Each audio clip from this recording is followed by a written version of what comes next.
Hello guys, pag-usapan lang natin ang breaking news na kumakalat nga naman guys sa iba't ibang social media platform.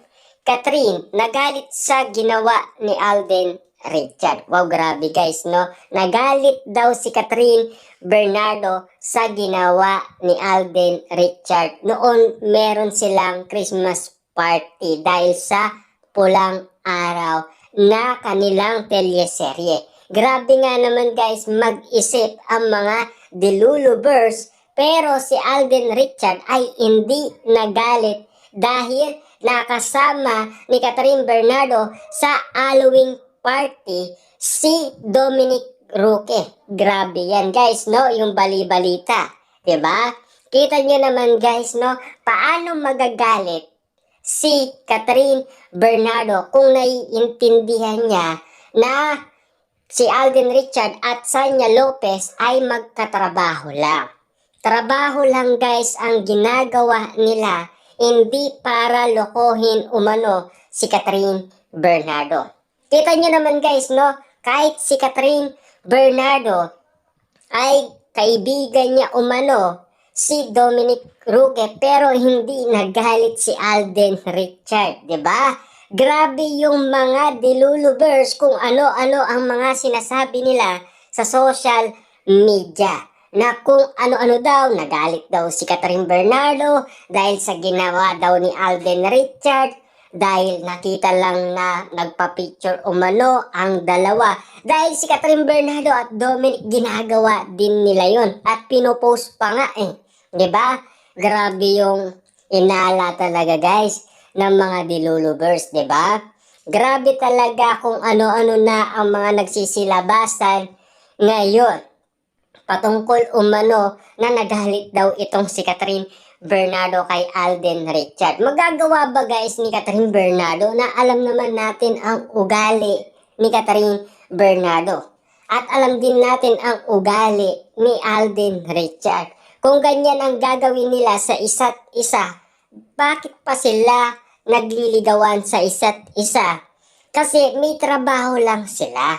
At alam niyan ni Catherine Bernardo na trabaho lang ang takbo ng programang Pulang Araw ni Alden Richard at Sanya Lopez. Dahil nga naman kasi guys magpapasko, nagkaroon ng Christmas party ang Pulang Araw na teleserye.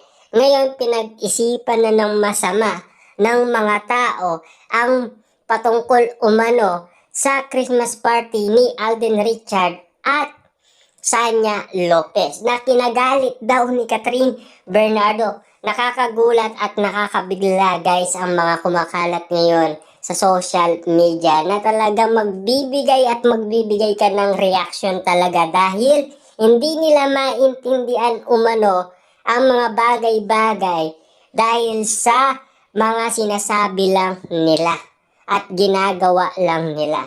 Grabe ang epekto talaga guys ng social media para lang talaga inisin umano si Catherine Bernardo at Alden Richard at Sanya Lopez na parang pinag-aaway nila guys si Sanya Lopez at si Catherine Bernardo at hindi magagawa yan guys ni Catherine Bernardo at Sanya Lopez dahil alam naman natin na mabait si Catherine Bernardo at mabait si Sanya Lopez. Alam nila ang ginagawa nila. Ang hindi nakakaalam dyan at hindi nakakaintindi umano yung gumagawa ng issue. Lalong-lalo na kung pag-aawayan nila si Sanya Lopez at Catherine Bernardo, hindi matutuloy ang ganyang sitwasyon. Alam naman natin guys, no, magkaiba man sila ng network, si Alden Richard at Catherine Bernardo, hindi sila kayang gumawa ng mali. Kita nyo naman guys, no, sa tagal-tagal ng relasyon ni na Daniel Padilla at Catherine Bernardo, alam ni Daniel Padilla na hindi pa umano nakagawa ng kasalanan si Catherine Bernardo. Tapos, sa ganitong sitwasyon, makakagawa ng sitwasyon na pangit si Catherine Bernardo. Grabe nga naman guys, no? Walang ganyan na sinasabi umano si Catherine Bernardo na nagalit umano siya nang dahil merong Christmas party si Alden Richard at Sanya Lopez dahil sa kanilang teleserye Pulang Araw. Grabe ang lupit na ng tao guys, di ba? Ang lupit na sa mga ganyan usapin. Ang lulupit ng mga dilulubers talaga.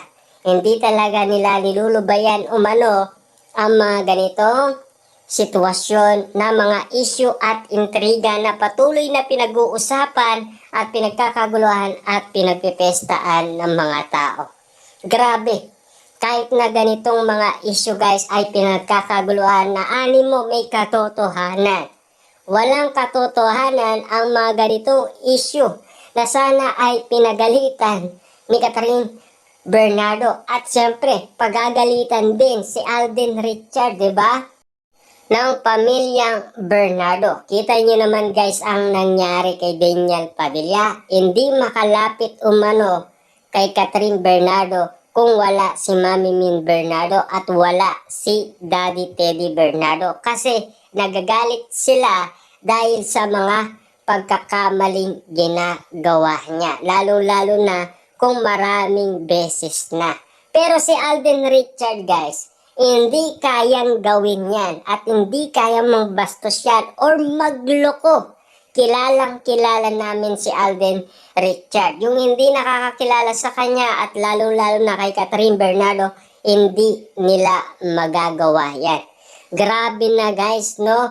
Ang mga ganitong issue at intriga na patuloy na kumakalat at lalong-lalo na guys pinag-uusapan. Kasi napakatindi ang mga ganitong usapin na talagang kumakalat ngayon sa social media na hindi na natin alam kung saan nila nakukuha ang ganitong impormasyon na animo nagkaroon lang ng Christmas party, nagkaroon lang ng Halloween party, meron